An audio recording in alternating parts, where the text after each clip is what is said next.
Hello and welcome to the Temple of Tomes with your host, Indie Comics Jones. Today is June 13th, 2022, and this is episode 511, I believe. Okay, so today we're looking at the Scorched.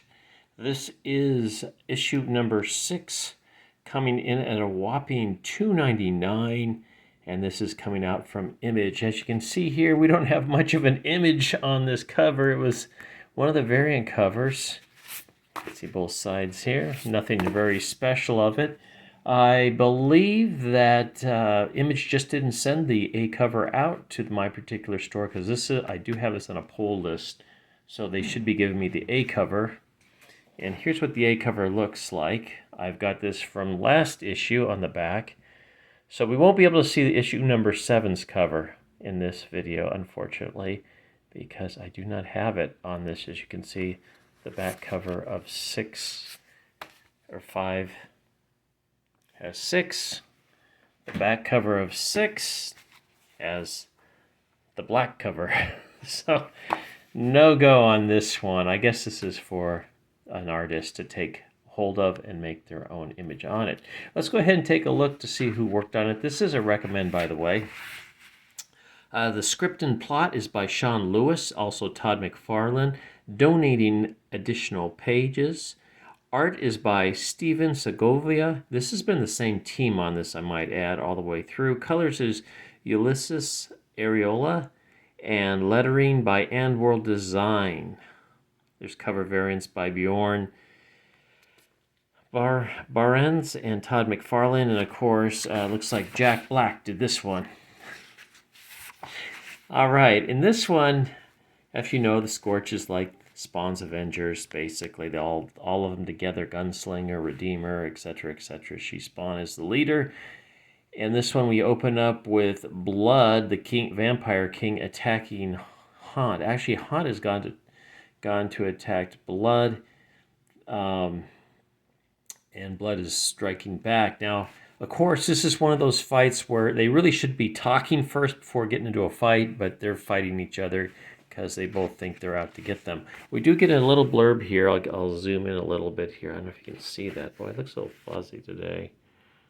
What happened in the previous issue? A surprise attack by systematic creature called a Sin Devourer sends the team scrambling. Soul Crusher joins the fray to help, but Spawn still has his doubts about him. So there you go. They have doubts about each other, in fact, because in the last issue it was a Judas Among Us. This one, I don't know what this one was called, if it did have a code or not. They still don't know who the Judas is, by the way, even after this issue. So we get this nice fight scene between Haunt and Bludd, and you can see Daniel, who is Haunt's alter ego, so to speak, who is a ghost, is chiming in, trying to help him.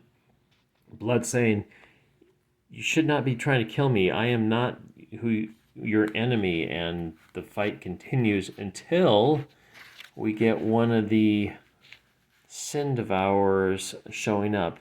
What Ton is looking for, he's looking to see who has been hiring these people to try to take out the spawns, trying to take over heaven and hell, basically, and kill off everything in between. So they have this the Sin Devourers show up, one of these man-made spawn, Hellspawns, and he's really after Haunt. He's leaving Bludd alone because apparently Bludd helped the bad guys at one point, but is no longer with them. Now we switch back to headquarters of the Scorched, where we've got our Spawn people going in and out of their alter egos. They're arguing, of course. They still believe Soul Crusher is the bad guy.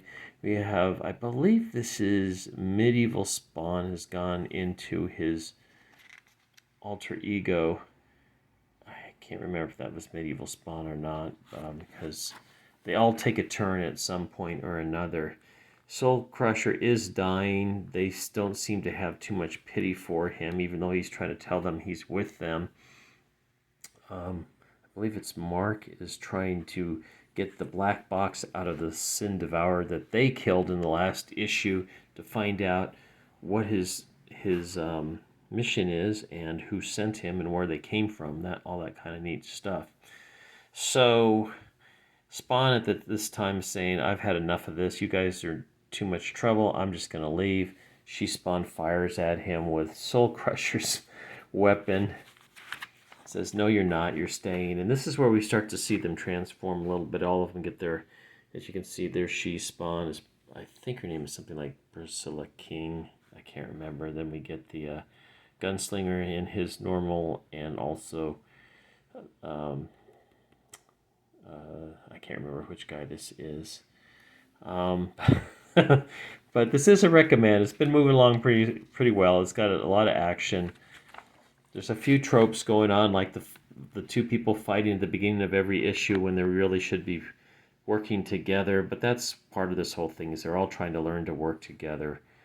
Spawn actually takes Soul Crusher and sends him to another dimension, or puts him in the, I called him like the black area. The black is what he just calls it, so nothing special there. And Spawn's not super happy with it. Some of the other ones don't really care. They all kind of just want to kind of break up and leave, and she's trying to hold them all together.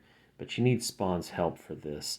In the meantime, I believe his name is Mark, and I believe he's medieval Spawn. He has found what he's looking for, and he realizes this thing is encrypting all the data points from each of the Hellspawns to find out their weaknesses. And he's still trying to study it to find out where it is sending the information to, but Spawn just destroys it right off. So she says, and her reasoning was, well, if it's learning all this stuff about us, it'll learn stuff about our families, and it will go after our families as well, which is, admirable, I guess. And in the meantime, we go back to Haunt and Bludd and the Sin Devourer attacking Haunt. As you can see here, here's a nice panel as Haunt gets jettisoned right through the building out in this space as the Devourer goes after him. And he's leaving Bludd alone. He's told to leave Bludd alone. Bludd is looking for certain papers himself at this point. His place has been kind of decimated, so I'm surprised the papers are still intact. But he is, here we got the Devourer going after Haunt. It doesn't look good to Haunt, and this is kind of a cliffhanger here. And then we have Soul Crusher falling through to what is to be known as Limbo, and he meets Spawn there. He says he's waiting for him. This is your new prison. And he's like, what the heck? So Soul Devourer, if you're not familiar with him, or Soul Crusher, I should say, he is been injected with Plague Spawn's serum, and he is slowly dying. They believe him to be the Judas among them. Whether that hasn't come to fruition yet, we haven't figured that out yet. But I guess we will in the next episode. Now they don't give us any clues to this, just the gratuitous Spawn symbol as we fade away. Okay, here's some fan art sketch covers. I'll zoom in here. These are for no particular issue that I can know off the top of my head. And then an ad for all the Spawn franchisees. King Spawn, Scorched, Gunslinger Spawn, and Spawn, of course. Ad for Image, ad for Avatar. And of course, what would be our next preview for the next issue is, since this is a variant black cover, we just get the black cover. So I don't know what's going to be on issue 7. This is a recommend. Thanks for stopping by and watching this video review of the Scorched. As always, please like, please subscribe. If you haven't, please leave comments, and we'll see you next time at the Temple of Tomes. I know the Scorched is not getting a lot of views right now. It is a good recommendation. The comic has been good, especially if you're a Spawn fan. I think you would enjoy it. But just the typical comic book reader will enjoy it. It's full of a lot of action. The art's been pretty good, and then the dialogue's been interesting. It's a little hard to follow because there are so many characters, especially if you're not super versed in the Spawn universe. But if you pick it up from the beginning, I think you'd be okay. Okay, enough of me blabbling on here. This is Indie Comics Jones, thanking you again for stopping by. As always, I bid you adieu.